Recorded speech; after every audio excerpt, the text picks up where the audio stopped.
Hi, everyone. Welcome to Finding Your Inner Mr. Rogers. I'm Todd Faber, and I believe that in a world of noise and speed, the most radical thing we can be is kind. We often think of leadership as being in charge, but Fred Rogers taught us that the true leadership is about being in service to the dignity of others. Today, we're joined by Pam Garramone. Pam is an award-winning positive psychology speaker, life coach, founder of Thrive Now Boston, and the author of Be Happier. She travels the country teaching educators, stressed out students, healthcare providers, and corporate teams the literal science of happiness. Her mission was born from navigating her own period of midlife malaise, which inspired her to study positive psychology directly under the teachings of Dr. Tal Ben-Shahar, the instructor behind Harvard's most popular course. Pam's work is anchored in the belief that the smallest changes make the biggest difference. Rather than chasing an elusive destination of permanent perfection, she teaches practical, science-backed micro-habits that help individuals build resilience, reduce anxiety, and feel happier in their daily personal and professional lives. Her high-energy, relatable approach perfectly aligns with the core philosophy of Mr. Rogers, that emotional well-being is built on simple, intentional, and repeatable daily practices. Welcome to the neighborhood, Pam. Thank you so much, Todd. I'm really excited to have this conversation with you. As am I, and I will tell you that I've taken great pride in curating all of my guests, and they've run the gamut, right? And I've got, at this point, about 25 or 26 people lined up, but I did not curate you. My wife, who has used you in Weston Public Schools, Framingham Public Schools, and Acton Boxborough Public Schools, said, if you don't get Pam, you are doing a disservice to everybody. So, of course, I listened to her, and I am thrilled that you decided to join me today. So, thank you. You're very welcome. It's my favorite topic, so I'm excited again to be here and thank you for this opportunity. You are very welcome. So, let's just jump in. Um, your guiding philosophy is that the smallest changes make the biggest difference, and that happiness is built on those tiny daily micro habits rather than this massive life overhauls. Fred Rogers, as you know, operated the exact same way. His entire show was a collection of small, deliberate rituals that, like changing his shoes, feeding the fish. Why are humans so wired to respond to these tiny, consistent practices, and how do they rewrite our brain's approach to stress? Yeah, that's a really great question. I just think, you know, it's like anything. If you say I'm going to run a marathon, if you're not really a runner when you say that, it can feel overwhelming or stressful. If you want to write a book, that could be like, where do I begin? Every big task or project has to begin with tiny steps. And there's a great book. One of the people I follow is B.J. Fogg. He is a professor out of Stanford University, and he wrote a book called Tiny Habits. He actually wrote that before James Clear's Atomic Habits, but similar ideas where it's the small, tiny things you do every day that become a ritual. And if you can tie it to your values, so a perfect example that Tal always used to say at Harvard was brushing your teeth. You don't have to play Rocky to get yourself to brush your teeth every day. But why is that? Because one, it's tied to values. You don't want bad breath. You want a beautiful smile. So looking good, feeling good, being healthy, right? And how did you learn though how to do it? You probably have a time every day. You just do it at that time. And that's the idea of ritual. So any new happiness habit you want to start, that's how you start. Super tiny, super small. And BJ Fogg's example is if you're not flossing every day, floss one tooth. One tooth.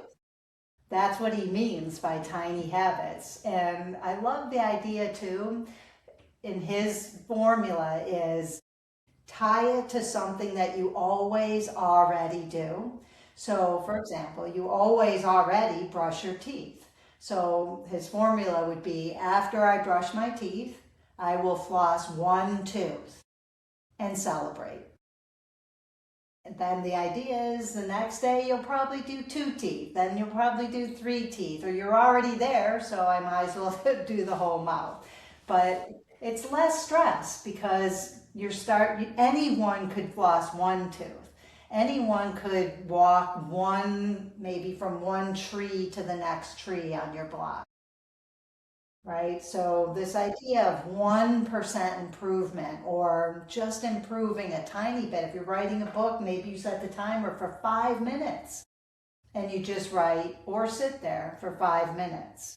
And then you build on that. It's a lot less stressful and it's also more effective because you actually make it a ritual. That's just something you do every day.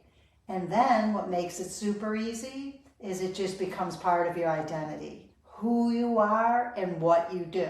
Like you wouldn't even think of leaving the house without brushing your teeth, without walking 1 mile, without whatever your new habit is. Does that make sense?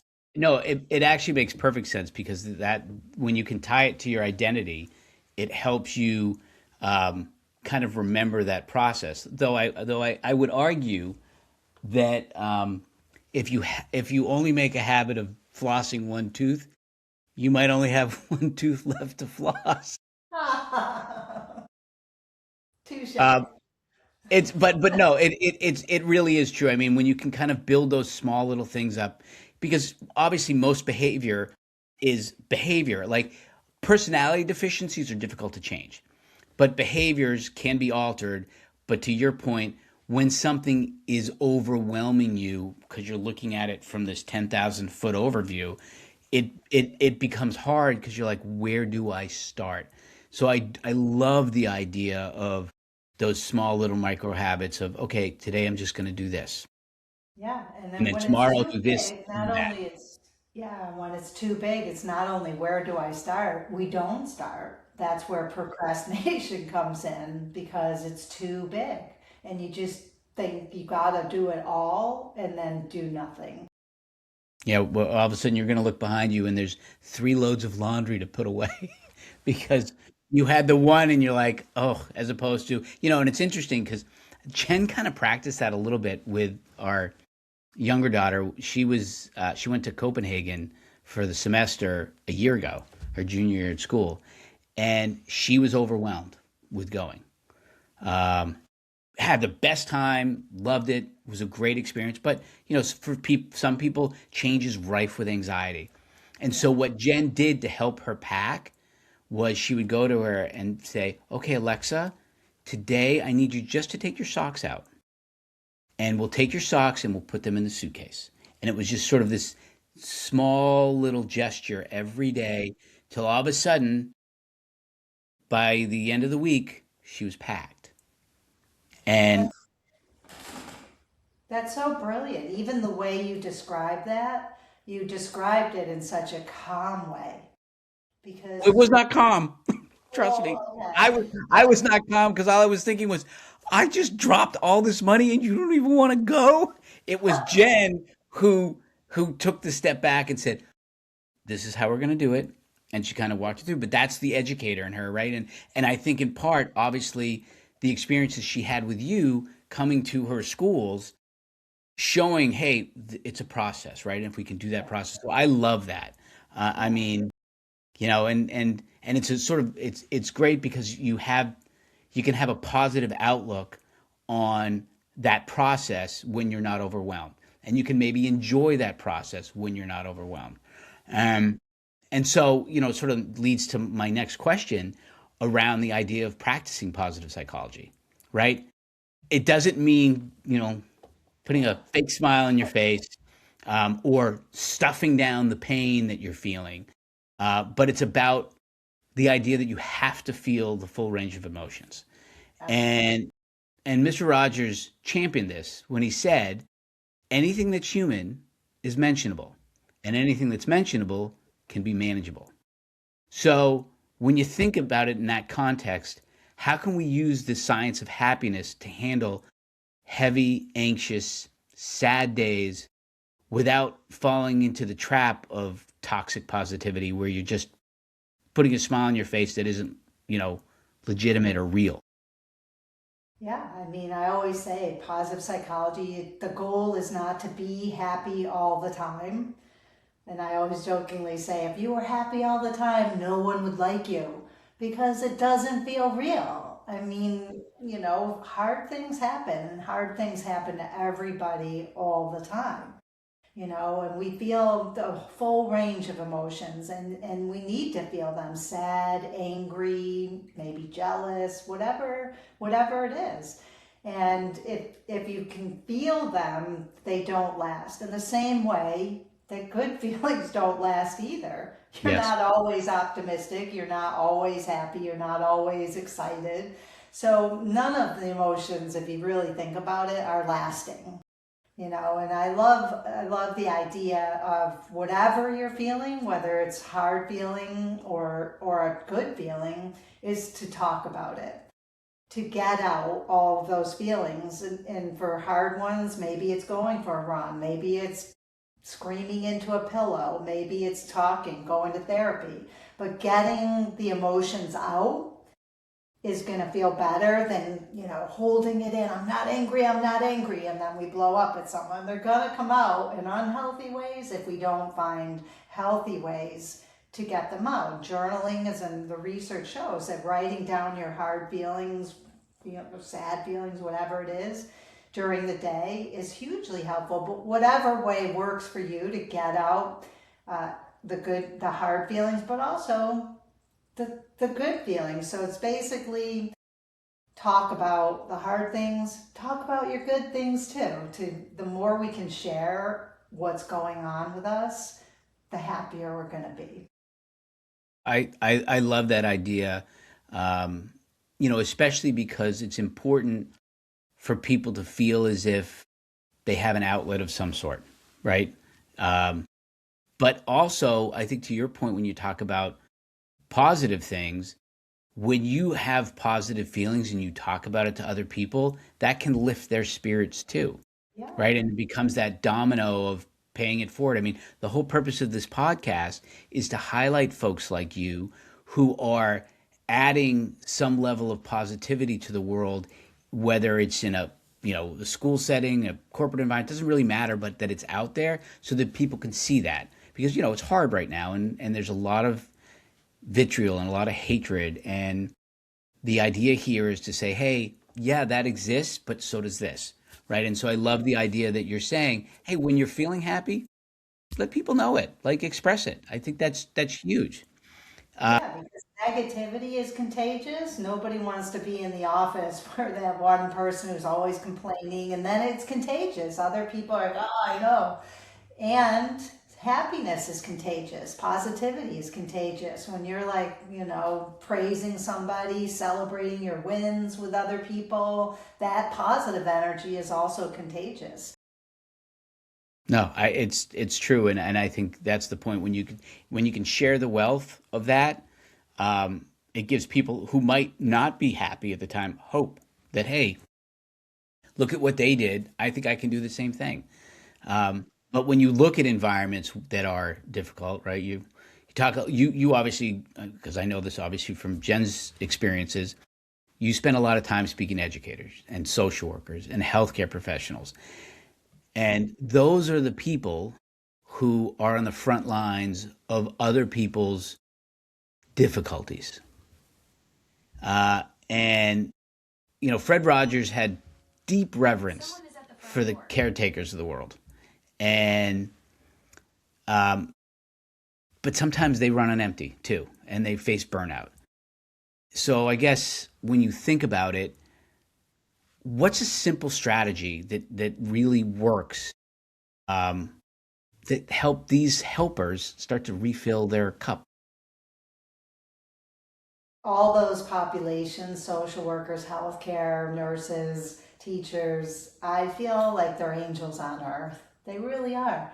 And when I get asked to speak in front of those groups, they're my favorite groups in a way because One, they do need it a lot.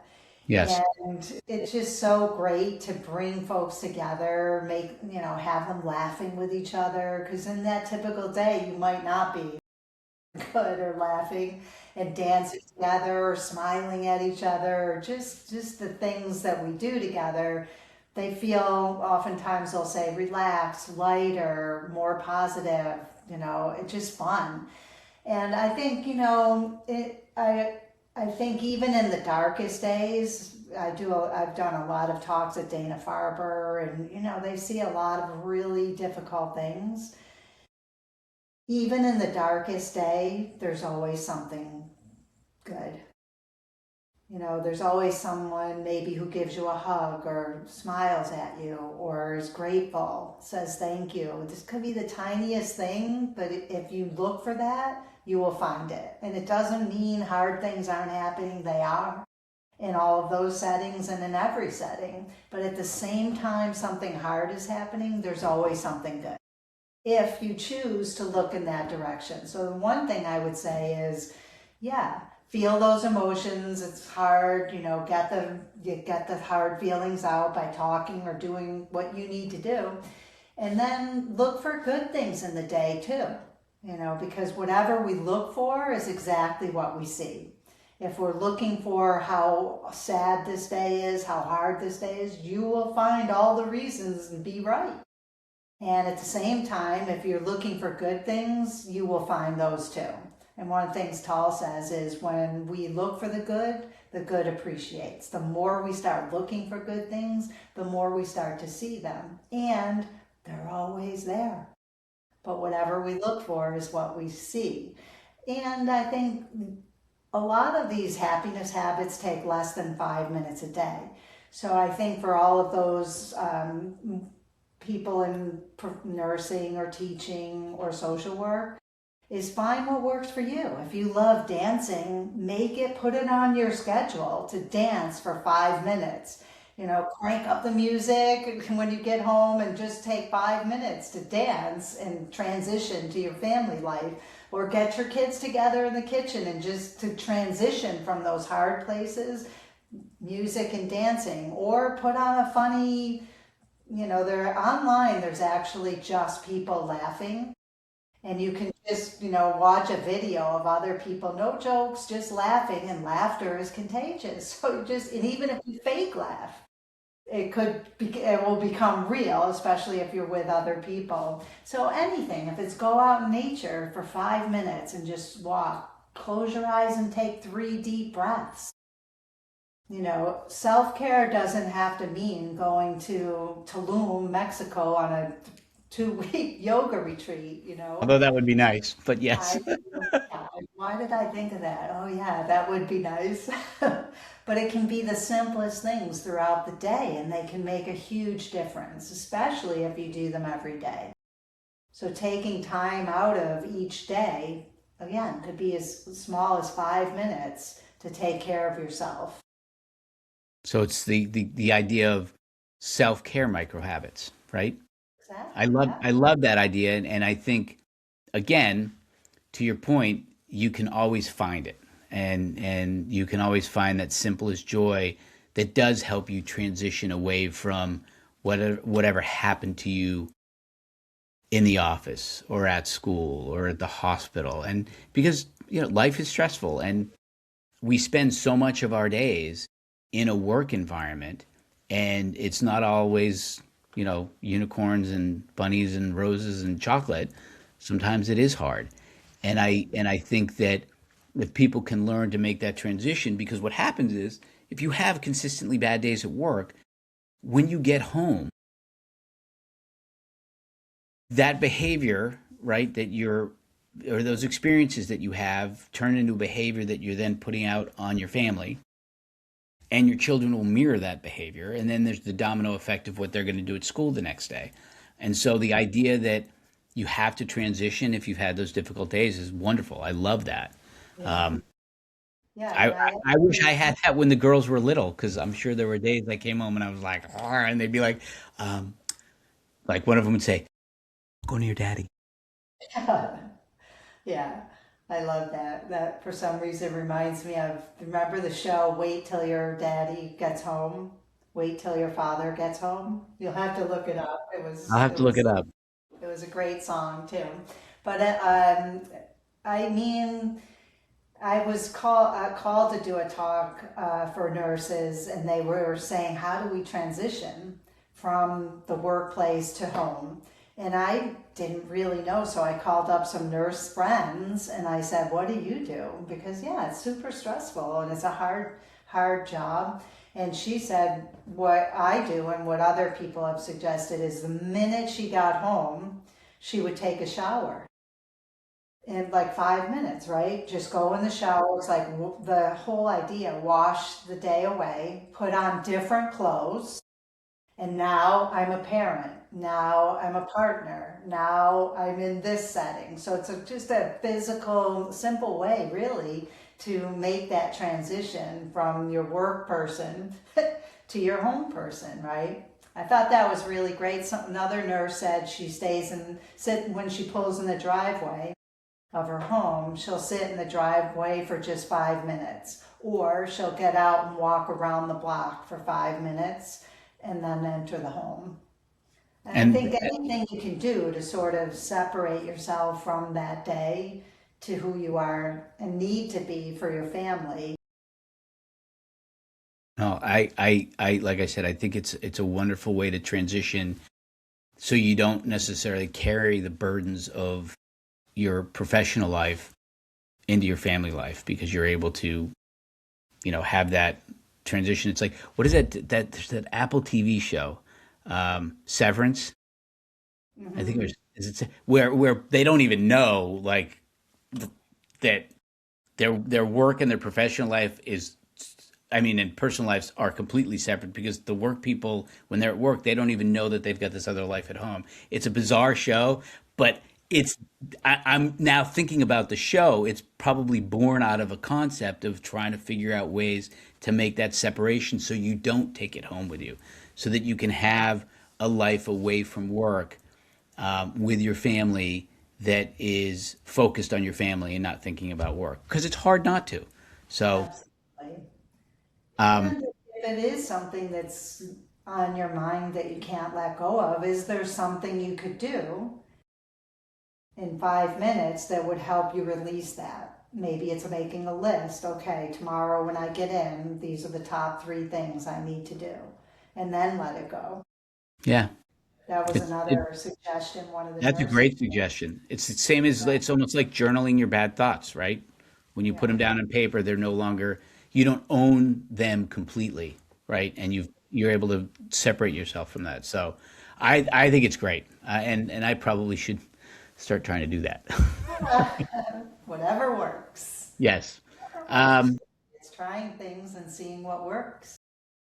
And well, so speaking of that, we talk a bit, find things that work and you have some strength around that, right? And we talk about, or at least you've used the VIA character strength survey, to help people lift them out of anxiety or depression by identifying these are what your strengths are. Right. Uh, if you had to analyze Fred Rogers through that scientific lens, what do you think his top signature strengths would have been? And how can people listening to this podcast figure out their own so they can bring more joy into their daily lives? I think that's such a brilliant and lovely question. I had to look them up. There's 24 character strengths. And I was thinking, oh, Mr. Rogers, which ones would he have? And I made a list. Kindness, for Mm-hmm. sure. Yep. You tell me if I nailed this, right? Curiosity, honesty,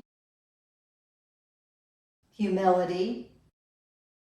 I think he has all of them, but these are the ones I wrote. Love of Yeah. learning, Yes, for sure. leadership. He's the leader of all these young people, educators. Social intelligence, for sure. And the last one I wrote was self-regulation because he has those habits, right? And he's in Yes. control of his emotions. And he talks about that too. I think that you, I don't know Fred Rogers personally, but having studied him enough for this and watched him, I think you hit it on the head. I mean, he Yeah. really does embody all those, and that's, that's this whole thing, right? Find that within yourself. Find those qualities similar to what Mr. Rogers put out into the world, because you will be better off, and the people around you will be better off, and the people that work with you or for you will be better off, because when they see those qualities exhibited by you, those are the ones they'll probably try to mirror as well. Yeah. And so I love that you've really nailed it. So well done. Well, and that brings me to how do you, if you want to learn what your own top five strengths are, so if you go to the Via Character Strengths website, there's a free survey you take, and then they send you an email. Everyone has the same, all 24 character strengths, but they're all in a different order. And the amazing thing is, millions of people have taken this, literally, and there no two are in the same order, which is mind-boggling. I wasn't good at math, so I'm not sure how that works, but no That two almost are seems statistically impossible. the same. But anyway, the idea is your top five, when you get your list of the 24, the top five are called your signature strengths, and that is like your signature, unique to you. And so once you know what yours are, then the idea is to consciously use those strengths. That's going to make you happier. When we're doing what we're good at, what we're naturally good at, we're happier. So if, one of mine, one of my top five is humor. And so if I consciously use humor in a day, I make people laugh, I laugh at things, I'm going to feel happier that day, you know? And so it's consciously using your top five strengths in a day intentionally to feel happier. That's one way to use the character strengths list. And it's super fascinating. And then also another interesting way of using it is to name somebody. Once you know what they are, you can name your children's strengths. You can name your partner's strengths. So you would say something like, I love the way you use perseverance in walking that mile. I love your honesty in telling me you didn't like the shirt I wore. No, that might not be a good one. I was trying to use my humor in a funny But way, but but yeah. but but no, I get it. I mean, it's a positive reinforcement of characteristics that you certainly as the partner or the parent or the friend appreciate in those people, and it reinforces it for them.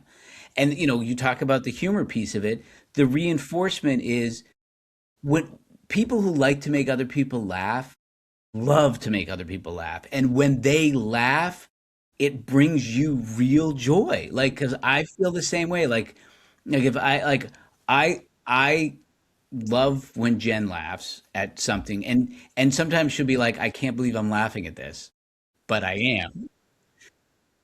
But there are certainly times where I'll say something, and the four of us will be eating dinner or something over the years, and all three of them will roll their eyes at me, but I'm still laughing because I'm getting joy out of me laughing. Right, right, right. I But mean, they say laughter is the closest, really, is a really strong way to connect with people. The shortest distance between two people is laughter, because it's just, what's better than that? Cracking up, laughing, having a laugh with somebody. You can also overuse your strengths, but since we're talking about positivity, we won't go there. But, you can, you know, overuse one of your strengths, and then you need to sort of maybe use it self-regulation to address overusing a particular strength. no, that's a good point, certainly. And depending on who you're using it on, if they're using a Fred Rogers strength of being honest and saying, "Hey, I love this about you, but," and Yeah, if it's done in a way that is, constructive and not viewed as a criticism. But that's obviously sometimes hard to differentiate between that too at times. Yeah, yeah. So we kind of in that vein, I guess, when we talk about if somebody's, critical of something that's important to you and this is who you are and this is who you are, and they're saying, oh, geez, you're overusing that. One of the things that Fred Rogers used to say was that um, it's you I like just the way you are. So in your So, coaching work, right, you encounter a lot of adults and a lot of teenagers who struggle with that. They struggle with self doubt. Um, they judge themselves more harshly than outsiders do. So, from a positive psychological standpoint, why is self compassion such a necessary prerequisite for happiness? And how do we start practicing it when our internal mechanism is shouting, no, no, no, you're doing this wrong? that is a really good question. I feel like one of the things I've been trying to work on my whole life is being hard on myself. I think a lot of people are hard on their compare themselves to other people and come up short or just self doubt. I don't think I'm good. I'm not good enough. I feel like most people have that thought in their head, or I'm not as good as so and so. So it's something a lot of people struggle with. And I think, the first step is to notice when you're being hard on yourself and they always say with self compassion is to treat yourself the way you would a friend. So the things you say to yourself, you would never typically say to a friend. So being aware, I'm being hard on myself. I would never say that to my best friend.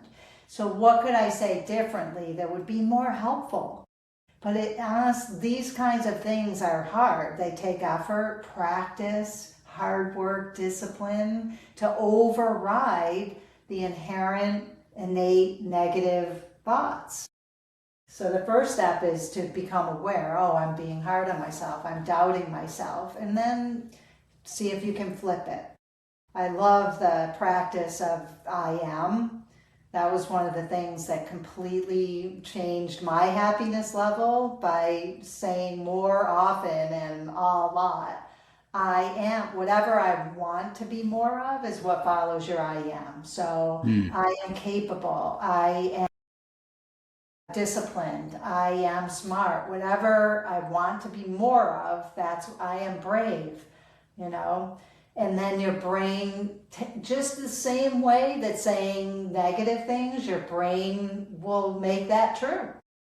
You know, I'm self doubt. I'm not going to do that thing because you're telling yourself I can't. I doubt I can do it, and you don't. On the other end, it's the same thing, but it takes effort and discipline because we're hardwired to go negative. So this seems natural, the negative part, to turn it into a positive. Again, it takes discipline. It's a shift in perspective. And it can be done by the simple technique of I am. I am brave. What would a brave person do in this situation? And then do that. I am funny. What would a person who's funny do in this situation? Right? And then do that. So it's really, affirmations can be super helpful. And if it sounds hokey, that just means you have to do it more until it feels natural, until it feels just part of who you are. And if you think of in sports, they do this all the time. I think Yeah. the soccer player was just going through Instagram viral video or what's Ronaldo, is that Hmm. Cristiano Ronaldo, I think it is, Yes. how he does affirmations. I am the best soccer player in the world. You don't step in the batter's box and say, I hope I get it. I hope I can get on base. Oh, I don't know if this pitcher's really good. I don't know if I'm going to get a hit off it. No way. Because if you did, you would not get a hit. So what they do, I remember a long time ago, I read this book called Score, I think it was. and it was talking about A-Rod, who had a coach who would call him at any time of day, 1,000 times a day. And he'd pick up the phone and he would say, the coach would say, I hit solid, I hit solid, I hit solid. That's it. And in his head, when he stepped up to the plate, I hit solid. Whatever affirmation or positive thing, you're training your brain to believe, and your body listens. That's the whole idea behind that. And it works. If it didn't work, athletes wouldn't do it. Musicians or performers, that's what they do as well. No, I think it it works because it becomes a control issue, right? Like you're now controlling the narrative around how you could feel or not feel. It reminds me a little bit of, I don't remember, there was an old Saturday Night Live skit with Al Franken, and he was Stuart Smalley, and it was Daily Affirmations with Stuart Smalley. And he'd look in the mirror and be like, I'm good enough, I'm strong enough, and gosh darn it, people like me. And they made it hokey, Yeah. but the reality is, to your point, that as you do something and you repeat it enough, it becomes true, especially when it's a thought or a behavior that's just controlled by you and just deals with you. So I love the idea that you can teach people to say, hey, and again, these are small little micro habits, right? It's that idea of we'll do this. I'm just going to say today, this is my daily affirmation for this. And then you build on that over time, and after a few months you have three or four, and it builds up that strength and that quality. So I love the idea that you're handing it over to the individual to be able to control the narrative, as opposed to a third party saying these things. Or you're saying things to yourself all the time anyway. If they're negative, you're also talking to yourself.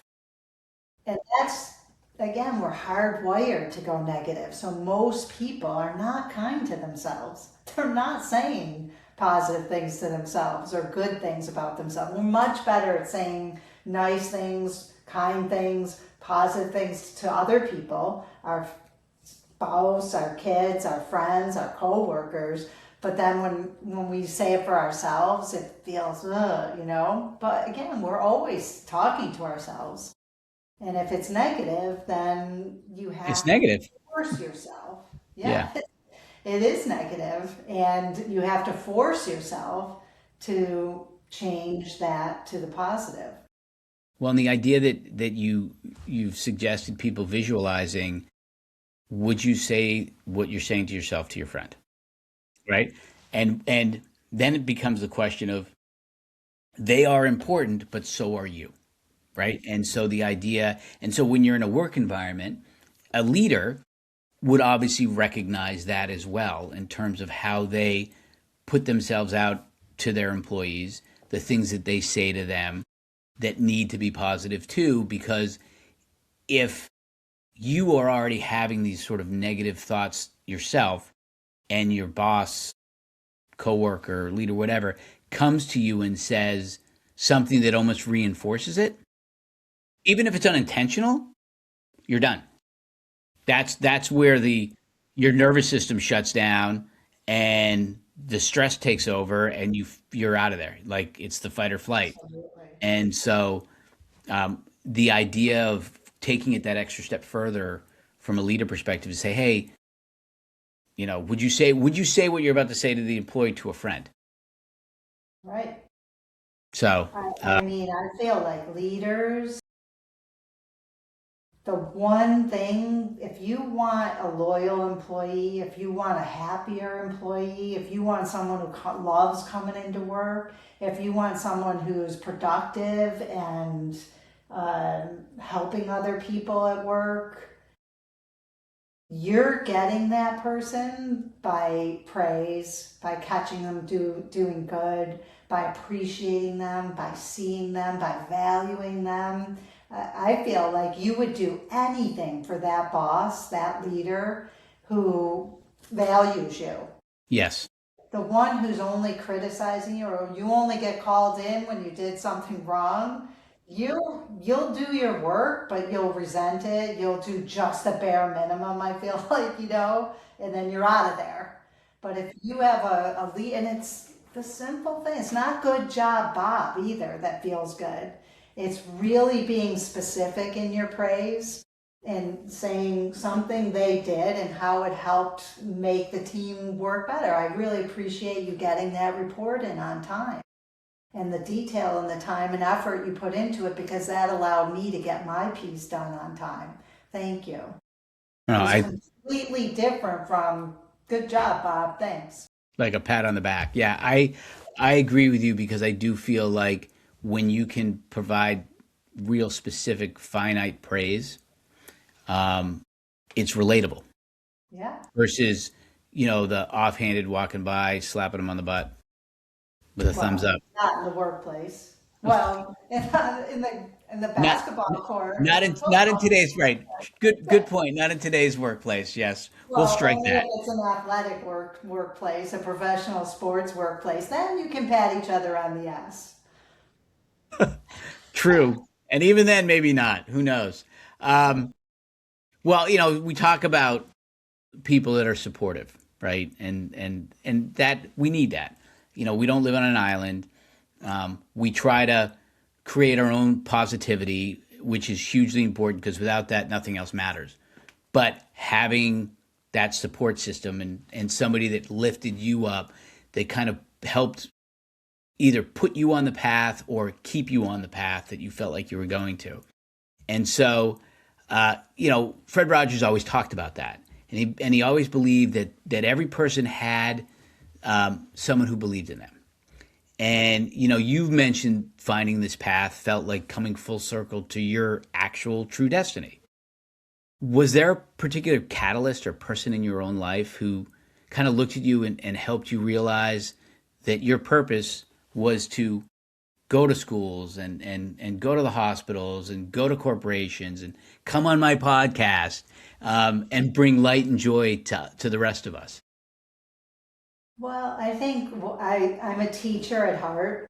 I remember being in second grade, and Miss Brule, I thought she was the best thing on earth, and I wanted to be Miss Brule. That's how, at 8 years old, I always knew I wanted to be a teacher.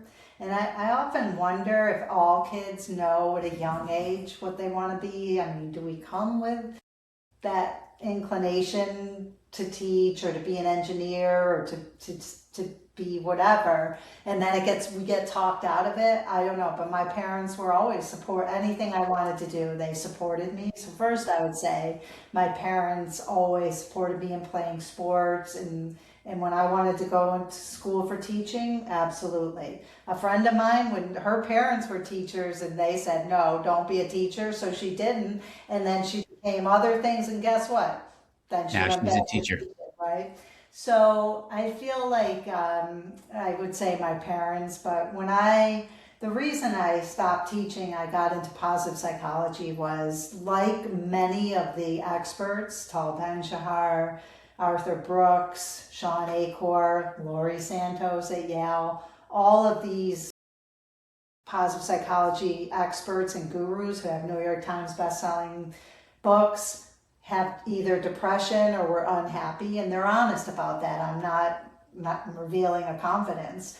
They came out on Oprah Soul Sunday and said have depression. So we teach best what we need to learn. And so when I was having a hard time in my life, I heard about Tal at Harvard, and I was like, to be happier. How do I get to learn this? Learn from him, and fortunately I got to study with him for a year, and I learned there are all these little things you can do every day to increase your happiness. And again, Arthur Brooks, his biggest thing is to go out, once you learn it, go teach it. Because we need not just one person being happier, we need more people learning that there are things you can do to be happier. Some people, yes, it comes naturally. They're just happy people. Nothing bothers them. That wasn't me. But you can also learn. You can become happier, and so I love it because I feel like it's not a destination. It's not like now I'm happy, I'm good for life. You know, it's It takes happy. work. It's happier, as Tall's book says, happier. It's a process, and some days you're not going to be happy, and some days you're going to be super happy, and it's just always asking the question, how can I be happier today? And so, being in this now, I learn from other people what they're doing, and being a teacher of it keeps it front and center so that I can keep all these rituals going as well. That's amazing. And I will tell you, I know you said you were fortunate to come across Tall, but I got to be honest with you, we are all fortunate that you came across Tall because, you have, as a singular person, positively impacted hundreds of people. And it's kind of like you remember the old Breck hair commercial from the 70s? So The it was like, 70s, was I even born then? well, I was, so you were Oh, not. So that's why you don't remember, but I remember very I was. vividly. I was. So it was, the woman was washing her hair and she was like, "Oh, this is such Oh great yeah, yeah. shampoo." And then she told a friend, and they told two friends, and so on and so on and so on. That's what you've done, right? Like you have put this out there. Uh, Jen met you. She brought you to all of her schools. She then brought you to me, and then I'm now hopefully bringing you to the three or four people that are listening to this podcast. But I appreciate this. This is wonderful. It's a great way to end the day. I've now taken some wonderful things from this that hopefully I will use in my own daily habits. But again, the big thing here is these are all everything you talked about is all about this micro habit of certain things, and you just try the little things, you Yeah. know, and you build on it and you build on it, and then it becomes, again, to your point, a part of who you are and a part of your identity. And I really appreciate it, and I'm so thrilled that you joined us today. And we'll continue to push forward the power of positivity and happiness, certainly in my household. And that's it. I Yeah. hope Well, you enjoyed it as well.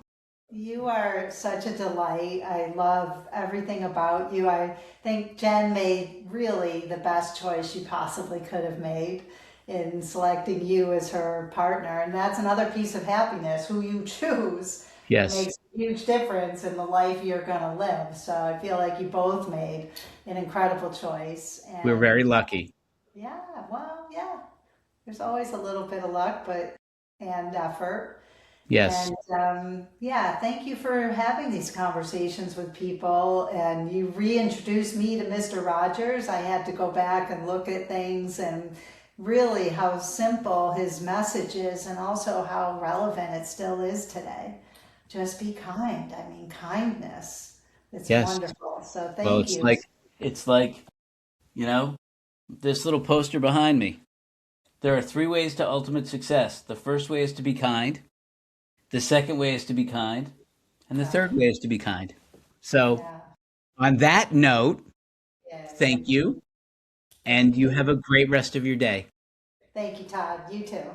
Bye Take bye. care.